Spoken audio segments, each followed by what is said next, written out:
significatif pour les entreprises. Pour vous permettre d'alléger le poids de vos coûts fiscaux de façon directe et indirecte, Hemming s'appuie sur 30 années d'expérience et une connaissance du fonctionnement de l'administration fiscale et des collectivités territoriales. Sur ces thématiques, Hemming vous propose régulièrement des webinaires. C'est le cas aujourd'hui. Nous allons aborder le sujet de la piste d'audit fiable.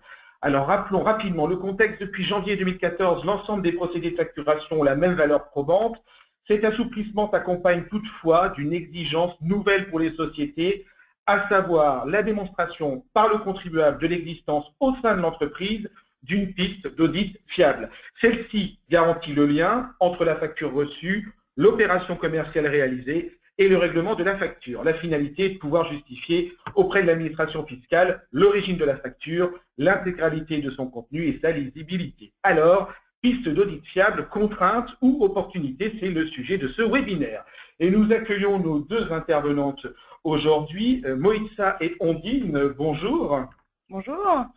Vous êtes toutes les deux fiscalistes internationales chez Hemming. Vous allez donc aborder ce sujet pendant toute cette présentation de ce webinaire. Je rappelle que ce webinaire est un webinaire interactif. Vous avez la possibilité de pouvoir poser vos questions en utilisant la petite fenêtre qui apparaît à droite de votre écran. Et puis, comme ça, nous aurons la possibilité de pouvoir y répondre tout au long de ce webinaire. Je vous conseille d'ailleurs de pouvoir poser vos questions au cours de cette présentation pour que nous puissions recueillir vos questions et éventuellement y répondre tout au long de cette présentation. Vous le voyez à l'écran, donc le programme, le sommaire de ce webinaire. Après un rappel du contexte de ce sujet, nous allons aborder les points suivants. Quelles sont vos obligations en matière de pistes d'audit fiable et comment s'y conformer? Quels sont les outils méthodologiques à mettre en place? Quelles sont les étapes à respecter? Quels sont les contrôles à effectuer? Nous allons aborder tout cela. Nous démarrons avec Moïtsa pour un rappel du contexte en guise d'introduction de ce webinaire. Bonjour, bonjour. Merci Jean-Noël. Donc avant de rentrer dans le vif du sujet, je souhaiterais vous restituer un peu le contexte de la piste d'audit fiable et pour que vous puissiez comprendre la naissance même de cette nouvelle, qui n'est plus une nouvelle aujourd'hui, mais cette nouvelle obligation pour les entreprises. Donc c'est la directive 2001, donc qui a instauré, quelque part, introduit la facturation électronique dans la législation nationale. Donc les dispositions ont été transposées dans le Code général des impôts. Cependant, ce texte n'acceptait que deux modalités de facturation auxquelles on accordait ce qu'on appelait la valeur probante, donc la valeur fiscale. Il s'agissait donc des factures dématérialisées, donc ce qu'on appelle plus communément EDI fiscale. Donc, il doit répondre aux conditions fixées par le Code général des impôts, et également les factures sécurisées au moyen d'une signature électronique avancée. Donc, il fallait attendre 2010 pour une nouveau texte, nouvelle directive, qui, elle, donc poursuivait surtout deux objectifs principaux, qui étaient le premier, d'encourager le recours à la facturation électronique, en assouplissant la définition même de la facture électronique pour l'étendre à tout type de facture transmise par la voie électronique. Tout cela, bien évidemment, dans le but d'accélérer la transmission des factures, réduire ainsi le traitement des données et les coûts liés à ce traitement, et notamment les délais de paiement. Donc, le second objectif qui était prévu par cette directive était de reconnaître, comme disait Jean-Noël, la même valeur fiscale aux factures électroniques qu'aux factures papier, donc, et assurer ainsi l'acceptation des factures électroniques dans les mêmes conditions que les factures papier. Donc, depuis 2013, les assujettis peuvent donc utiliser tout moyen technique permettant donc la transmission dématérialisée des factures, même en utilisant les procédés qui ont été jusqu'alors interdits, en tout cas qui n'avaient pas la valeur, auxquels on ne reconnaissait pas la valeur probante et fiscale. Donc, comme exemple, la facture transmise au format PDF simple, donc en tant que texte ou image, qui était transmise par mail. Également les fichiers structurés simples, ou ce qu'on appelle aujourd'hui les factures mixtes, qui utilisaient des parties de signature électronique, mais ou des parties de messages structurés.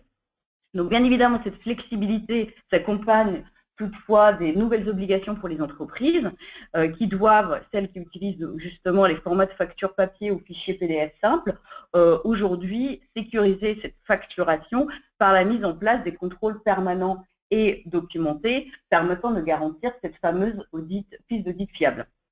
Donc sachez toutefois, juste une spécificité française, donc normalement cette nouvelle obligation est rentrée en vigueur au 1er janvier 2013, mais étant donné que la doctrine administrative française a tardé à être publiée, donc il y avait une tolérance qui était prévue pour les entreprises jusqu'à 31 décembre. Donc disons en France, on applique cette obligation à partir du 1er janvier 2014.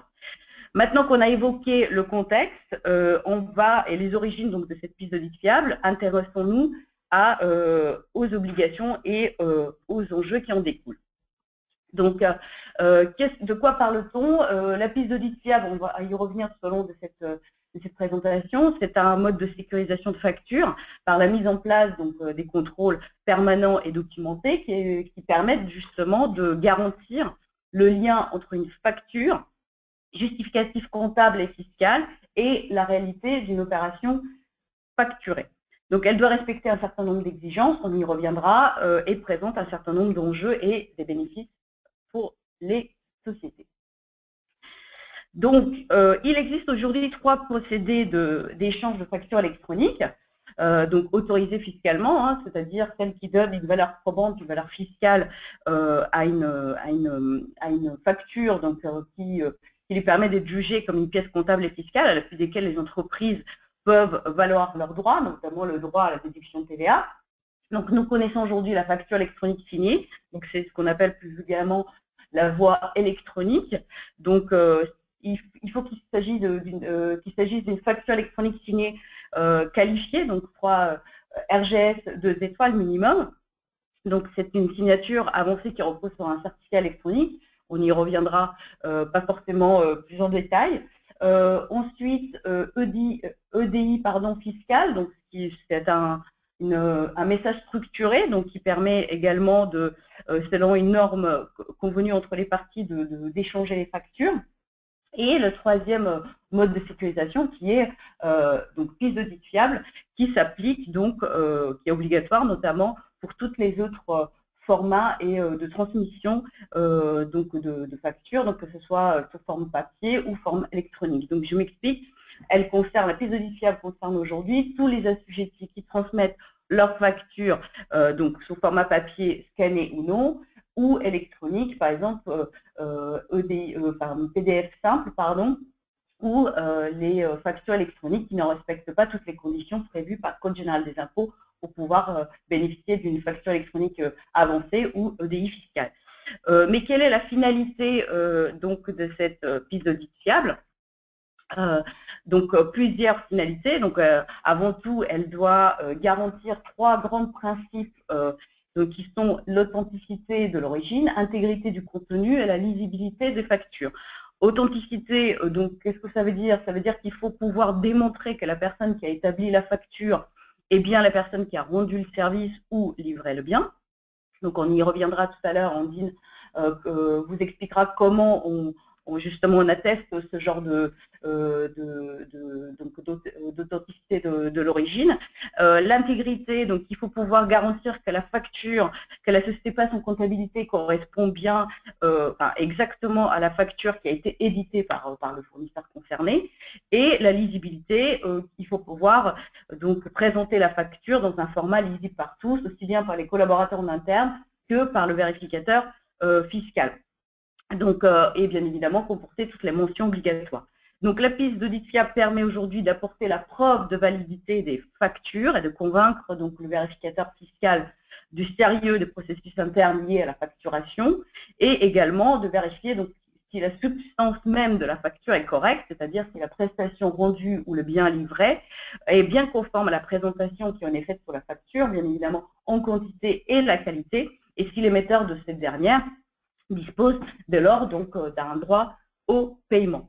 Donc ensuite, l'administration fiscale permet ainsi aussi de vérifier le cycle de vie d'une transaction, donc en reconstituant dans un ordre chronologique la totalité du processus de facturation, donc depuis son origine jusqu'au paiement et l'archivage de la facture, à l'appui des documents comptables et juridiques, on y reviendra un peu plus tard, de démontrer également la réalité d'une transaction afin de s'assurer qu'aucune fraude n'a été commise et que les transactions ont été réalisées conformément à la réglementation en vigueur, et de vérifier que les entreprises gèrent correctement donc, tous les traitements de TVA relatifs à ces flux. Donc, via la fiche d'audit fiable, l'administration fiscale dispose aujourd'hui d'un nouvel outil de redressement simple et efficace, et le risque de ce redressement est d'autant plus élevé que le volume des factures émises est important. Donc, quel risque à proprement parler? Bon, bah, écoutez, aujourd'hui, dans le cadre des contrôles fiscaux, l'administration fiscale réclame désormais systématiquement aux contribuables vérifier la documentation liée à la fiche d'audit fiable. Donc, dans le cas où elle n'a pas pu être remise à l'administration fiscale dans un délai raisonnable, les sociétés peuvent se voir donc notifier un procès-verbal de carence par lequel elles sont constatées les manquements aux obligations et dispositions donc, relatives à l'archivage fiscal des documents la concernant. Ce procès-verbal est susceptible de permettre de fortes pénalités pouvant aller jusqu'à 100% des sommes rappelées à l'issue de la vérification de comptabilité. Comme on a vu précédemment, la fiche d'audit fiable étant un élément de démonstration de la réalité des opérations réalisées, donc son absence peut permettre à l'administration fiscale d'en tirer les conséquences suivantes. Par exemple, pour les factures d'achat, l'administration fiscale peut rejeter donc, la facture à proprement parler, et qui plus est donc, le droit de déduction de la TVA qui y est associé. Donc, sachez que c'est justement ce flux-là que l'administration fiscale vérifie plus en particulier. Ensuite, pour les factures sortantes, factures de vente, elle peut remettre en cause le caractère original de la facture et appliquer des pénalités pouvant aller de 5% à 50% du montant qui a été ou aurait dû être facturé. N'oublions pas également les 150 € de pénalité par tout document original non produit, si elle remet en cause l'originalité même de documents, elle peut vous appliquer cette pénalité, et également toutes les pénalités liées aux 15%, donc les mentions manquantes, donc 15 € par mention manquante ou par erreur, qui ne pourrait toutefois excéder un quart de la valeur de la facture.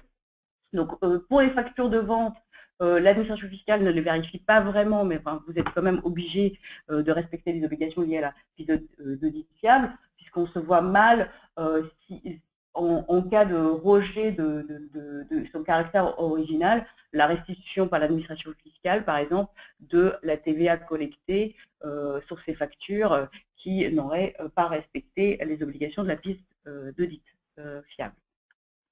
Donc, ce qui pourrait, dans un premier temps, être considéré comme une contrainte, peut également s'avérer être une réelle opportunité pour les sociétés, puisque la piste d'audit fiable peut permettre aux entreprises une remise à plat des procédures internes, donc s'assurer de la qualité de données de référence, de l'efficacité des procédures existants et de leur système d'information qui peuvent aider quelque part à prévenir ou réduire les risques, les cas de fraude ou des paiements indus ou des paiements, des doublons. Un dialogue plus efficace également avec l'administration fiscale en cas de contrôle, et surtout également un dialogue facilité au sein de la structure elle-même entre les différents acteurs, et notamment par exemple les commissaires aux comptes, puisque c'est une obligation transverse qui fait participer, comme on le verra un peu plus tard, les différentes fonctions concernées, aussi bien juridique, comptable, logistique, finance et j'en passe. Donc un réel outil de gestion interne. Merci. Avant de poursuivre, je rappelle déjà que vous avez la possibilité de pouvoir poser vos questions. Vous avez une petite fenêtre sur la droite et vous pouvez donc nous envoyer vos questions. Et je me permets justement de pouvoir poser cette question qu'on a reçue suite à un sujet que vous venez d'évoquer. Question, je facture uniquement en EDI, je ne suis donc pas concerné. Est-ce le cas? Alors, Jean-Noël, ce n'est pas aussi simple. En effet, l'entreprise va s'interroger pour savoir, par exemple, si la totalité de ces flux sont en EDI fiscal. Donc, à la fois les flux sortants et entrants. On a bien expliqué tout à l'heure que la piste d'audit fiable concerne bien évidemment les flux entrants et sortants. Et donc, il est aujourd'hui rare, voire inexistant, enfin une société qui aurait tous ces flux en EDI fiscal.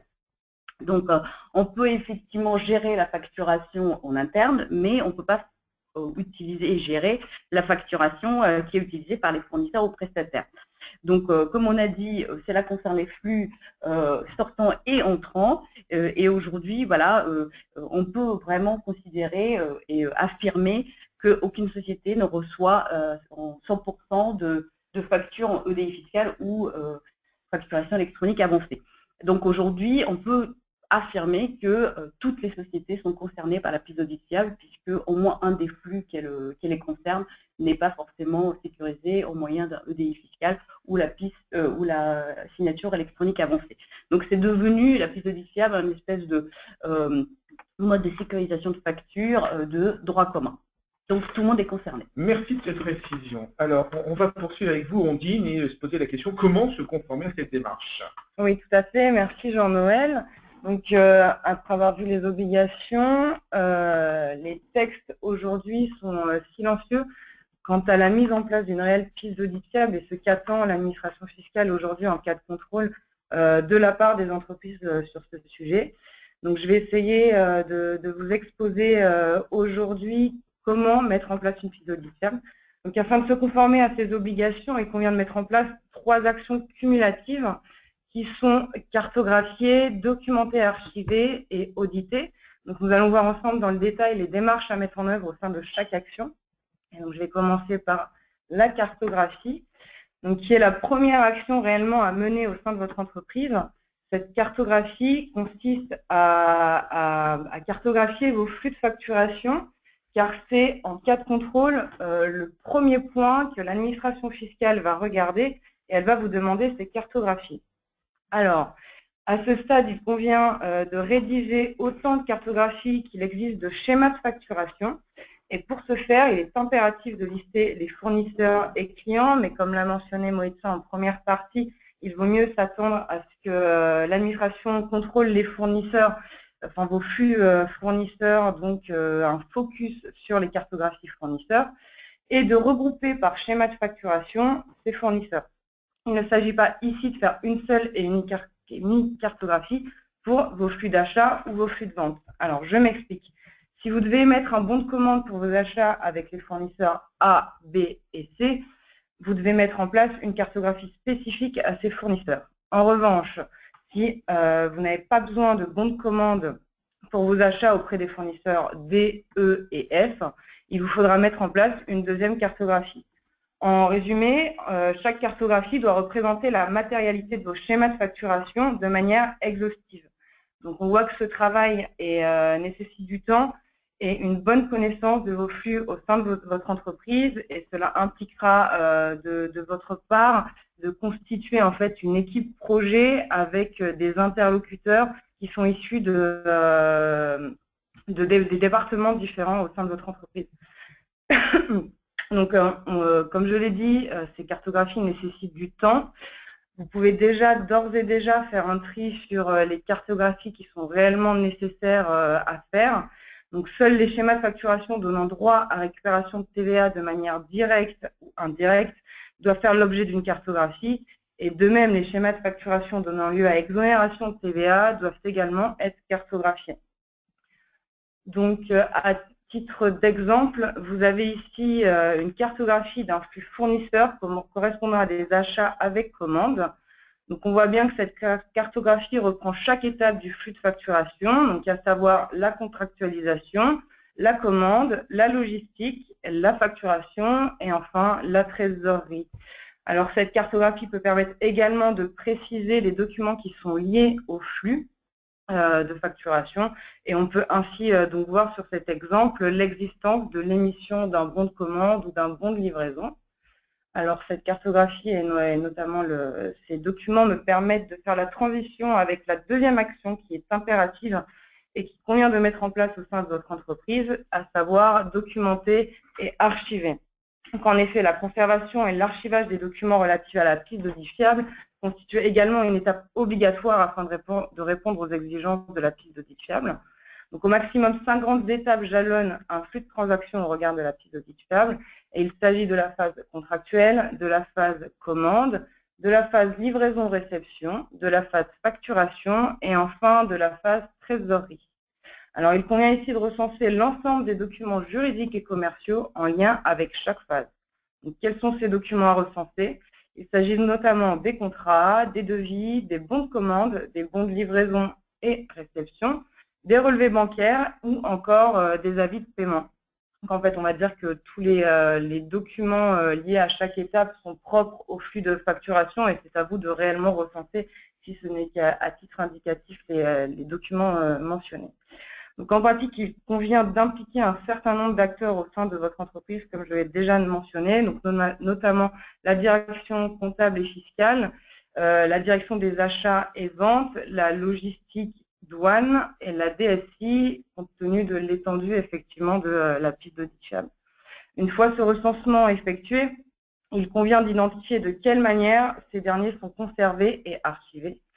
Concernant l'archivage, à l'origine, donc l'administration fiscale souhaitait mettre en place le principe de parallélisme des formes, qui voulait en fait qu'il fallait archiver les documents sous leur format d'origine, c'est-à-dire sous format papier lorsque vous recevez les documents sous format papier et sous format et un archivage électronique lorsque ceux-ci étaient reçus sous format électronique.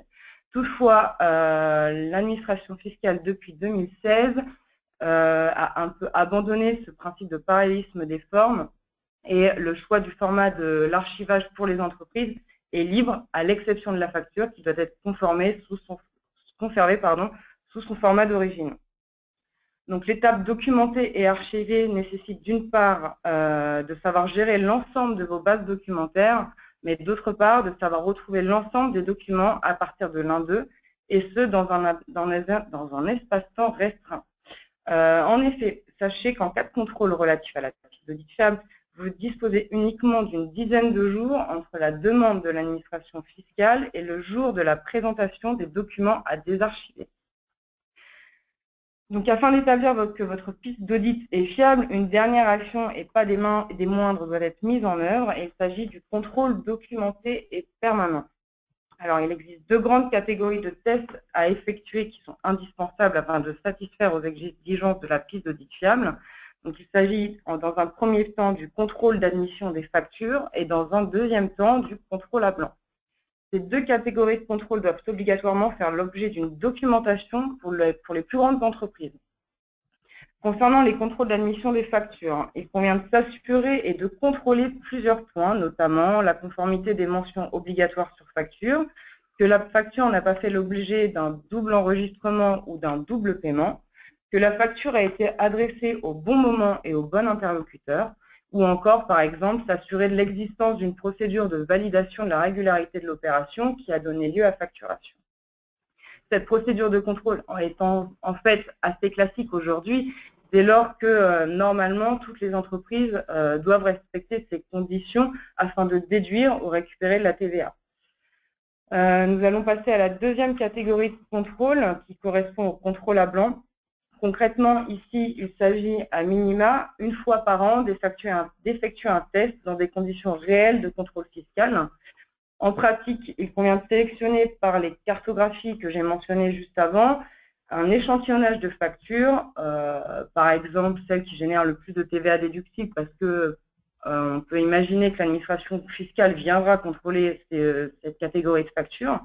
Et il faut procéder au désarchivage de l'ensemble des documents qui jalonnent la piste d'audit et identifier les axes de conformité et de risque auxquels vous pouvez faire face. Il convient en fait ici d'apprécier notamment la pertinence de votre dispositif PAF, la qualité de la documentation obtenue, la nature des contrôles effectués par l'entreprise lors de la réception des différents documents jalonnant ce flux de facturation. Concrètement, il faut que l'entreprise ici s'assure qu'en cas de contrôle, celle-ci est capable d'expliquer et d'identifier l'ensemble de ces schémas de comptabilisation et de faire en fait une démonstration informatique et comptable du cycle complet de vente et d'achat.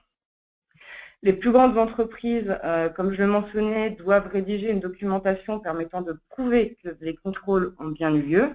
Et cette documentation doit en fait comporter trois parties qui sont la nature des tests opérés, les résultats de ces tests et enfin la nature des actions correctives mises en œuvre en cas d'anomalie détectée.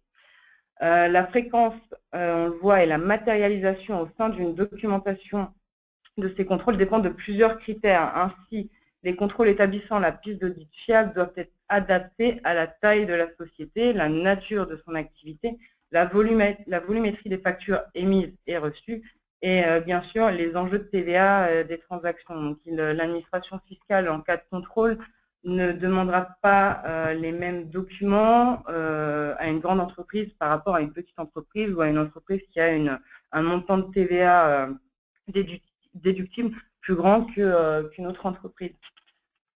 Donc voilà, ce n'est qu'une fois que ces 3 actions cumulatives sont remplies que vous serez en mesure de défendre que votre piste d'audit est fiable en cas de contrôle. Merci Ondine, nous recevons quelques questions, on va pouvoir y répondre. N'hésitez pas à poser vos questions en utilisant la petite fenêtre de chat. Mais là, on a une question peut-être plus générale, mais sur un cas concret, qui est « Je maîtrise déjà très bien les différents process en interne, je pense donc être en conformité avec l'obligation de la piste d'audit fiable. » Est-ce vraiment le cas? Alors, Jean-Noël, avoir la maîtrise de ces process en interne est un point plutôt positif pour l'établissement d'une piste d'audit fiable. En revanche, la seule maîtrise de ces process n'est pas suffisante.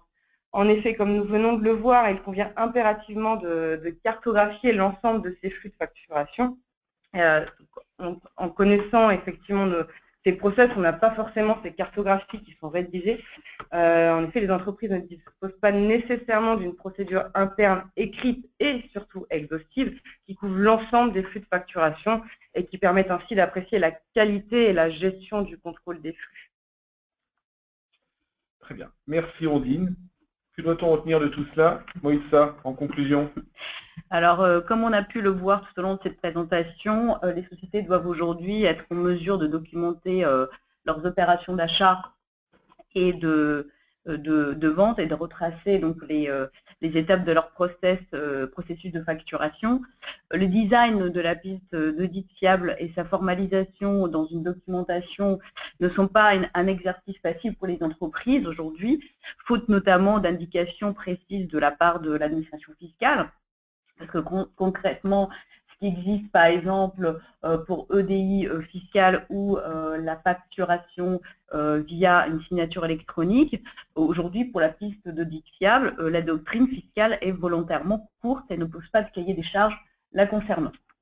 Donc toutefois, les entreprises n'ont plus le choix aujourd'hui, elles doivent se conformer à cette nouvelle obligation car le contrôle du respect de cette obligation est actuellement dans le viseur de l'administration fiscale et la vérification de la documentation piste d'audit fiable fait désormais partie des qu'on peut appeler des incontournables points de contrôle de l'administration fiscale, par exemple comme le sont par exemple le fichier d'écriture comptable, la documentation de transfert ou encore le CBC reporting pour les sociétés qui sont concernées.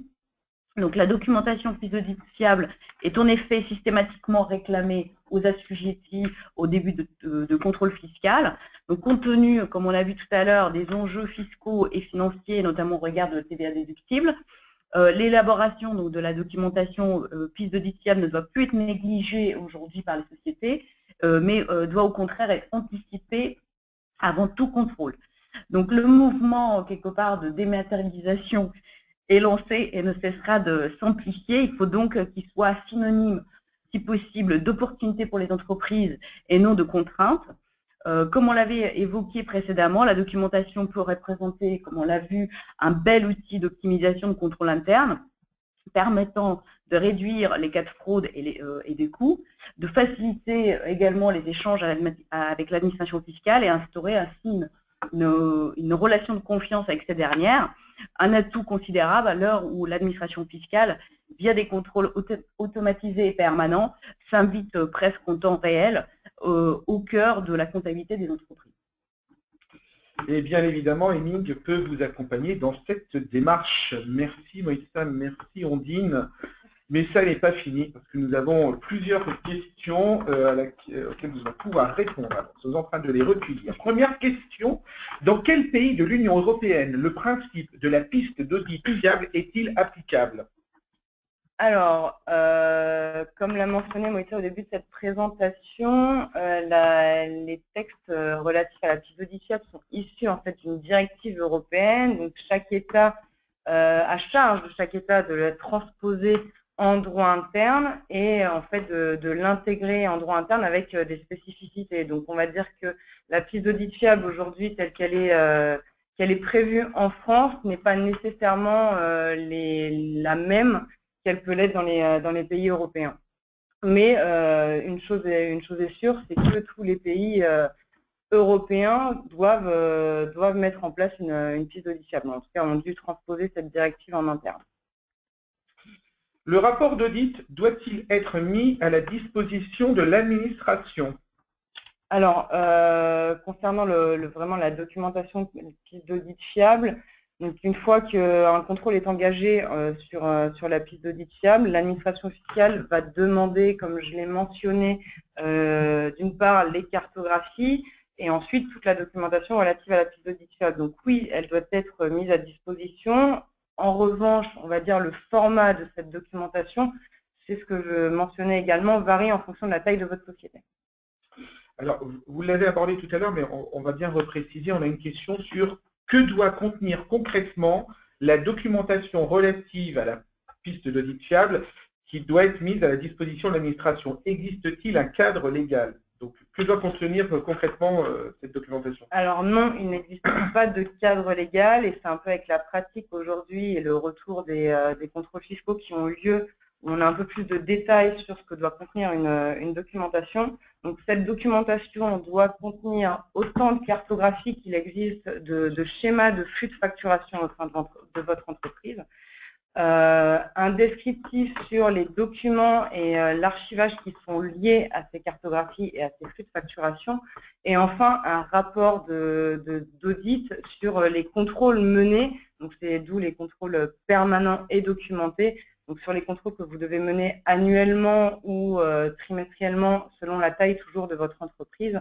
Donc sur l'échantillonnage de factures, voir les tests qui ont été menés, mentionner quelles factures vous avez auditées, quels résultats vous avez obtenus et ensuite quelles actions correctrices vous avez mis en place si jamais vous avez trouvé des zones de risque.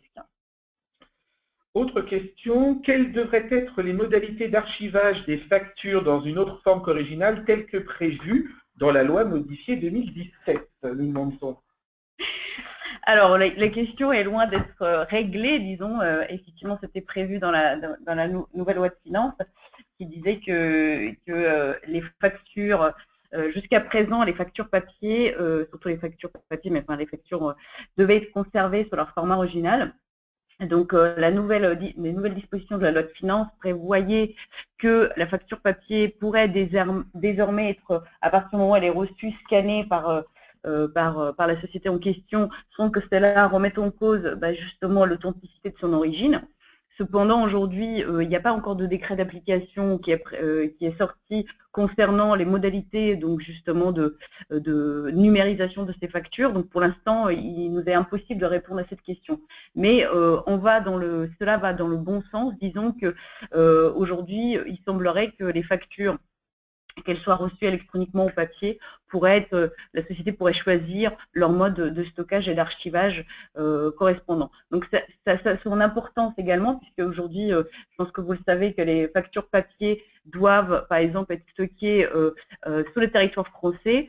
Alors si demain, elle peut être plus stockée sur le format papier, mais être numérisée, on pourra, par exemple, faciliter leur stockage ou archivage dans un autre territoire, par exemple, de l'Union européenne.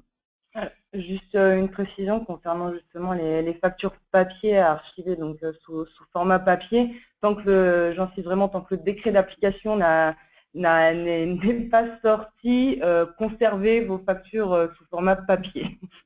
On va y veiller. Autre question concernant les ventes faites à des clients standards, sans exonération, nous précisons.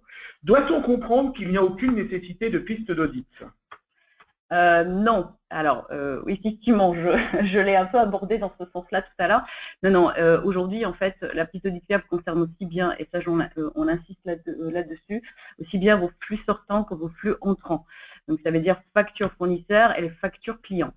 Effectivement, aujourd'hui, le contrôle de l'administration fiscale se focalise avant tout sur vos factures fournisseurs, puisque c'est là que vous avez votre TVA déductible. Qui dit TVA déductible dit quelque part l'impact direct sur votre TVA collectée. Donc, si votre TVA déductible est relativement importante, vous avez moins de TVA collectée, donc moins de TVA déboursée à l'administration fiscale. Donc, c'est surtout cette partie-là qui intéresse l'administration fiscale. Cependant, si l'administration fiscale, par exemple, contrôle votre flux sortant, il faut quand même que celui-ci soit conforme aux obligations d'une PIS fiable, même si, quelque part, comme on a dit, c'est pas là-dessus que l'administration fiscale, en tout cas, se concentre pour le moment. Pouvez-vous donner des exemples de flux générant le plus de TVA déductible? Alors, ça peut être tout type de flux, mais par exemple, on peut imaginer une société qui fait énormément d'achats pour finalement, au préalable, pour exporter la marchandise. Donc, elle se retrouve avec des factures, si bien évidemment aucun régime de simplification n'a été mis en place. Admettons, elle a énormément d'achats au préalable, puis elle revend systématiquement en exonération de TVA, donc soit en livraison intracommunautaire, soit à l'exportation pour en parler. Donc elle se retrouve avec un crédit de TVA assez important. Donc là, on peut avoir une TVA déductible assez importante. Après, vous avez tout type de flux. Par exemple, il suffit que vos flux vos achats sont supérieurs à vos factures de vente et qui vous permet donc du coup de disposer d'un TVA déductible plus important que votre TVA collectée. Quelles mentions obligatoires doivent être vérifiées par le client? Alors, la liste est assez longue, mais par exemple, si vous recevez une facture de votre fournisseur, vous devez quand même vous assurer que toutes les mentions obligatoires y figurent. Les mentions obligatoires, comme par exemple le nom, les coordonnées de votre fournisseur, le numéro de TVA, par exemple fiscal ou intracommunautaire si vous êtes concerné par une opération intracommunautaire. Ensuite, bien évidemment, la description de produit, la quantité, le montant hors taxe, la TVA si une TVA est due sur la facture, le montant TTC et bien évidemment aussi des mentions spécifiques qui sont par exemple les mentions quand qui vous permettent par exemple d'exonérer votre facture de TVA ou par exemple quand vous êtes en livraison intracommunautaire ou lorsque par exemple un régime spécifique comme autoliquidation s'applique. Dernière question, j'ai déjà un ERP en interne qui me permet d'avoir une vue globale de l'ensemble du process. Est-ce suffisant, nous demandons? Alors non, ce n'est pas suffisant. Eh oui, ce serait bien tenté, simple. Bien tenté. Mais non, ce n'est pas suffisant. Alors encore une fois, avoir un ERP et des procédures éditées par l'ERP ou encore des procédures internes qui sont rédigées par vous facilite la mise en place de la PIS d'audit fiable. En revanche, donc oui, quand bien même ces procédures de gestion et de contrôle seraient formalisées au sein de votre entreprise, elles n'ont pas été initialement créées dans un objectif de conformité fiscale des factures. Et donc, il convient de s'assurer qu'elles répondent également aux critères d'authenticité, d'intégrité et de lisibilité de la PIS d'audit fiable. Et donc voilà, donc non, ce n'est pas suffisant. En conclusion, c'est une aide, mais il y a tout un travail en amont à faire, ou en tout cas en parallèle à faire avec ces procédures. Merci Moïta, merci Ondine pour avoir pu nous présenter ce webinaire sur la piste d'audit fiable et d'avoir répondu aux nombreuses questions que nous avons reçues tout au long de ce webinaire. Si vous avez d'autres questions, n'hésitez pas à contacter nos deux intervenantes aux adresses mail qui apparaissent sur votre écran. Et étant donné que vous allez recevoir automatiquement par retour de mail cette présentation du Japorama, vous aurez donc les éléments qui ont été présentés et notamment les adresses mail de nos deux intervenantes. Merci Ondine, merci Moïta pour cette présentation. Bonne journée à tout le monde. Merci de votre attention, bonne fin de journée à tous, au revoir.